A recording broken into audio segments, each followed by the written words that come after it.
by narrowing down the most popular names in places that Jesus lived, traveled, and ministered, and by comparing these to the list from the studies, an interesting correlation can be seen. Just as we see today with popular names, a qualifier or nickname is often used.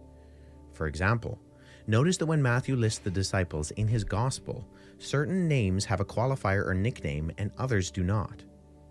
Simon, called Peter, and Andrew his brother, and James the son of Zebedee, and John his brother, Philip and Bartholomew, Thomas and Matthew the tax collector, James the son of Alphaeus, and Thaddeus, Simon the Zealot, and Judas Iscariot, who also betrayed him. As we would expect, the most popular names are those that have an added description.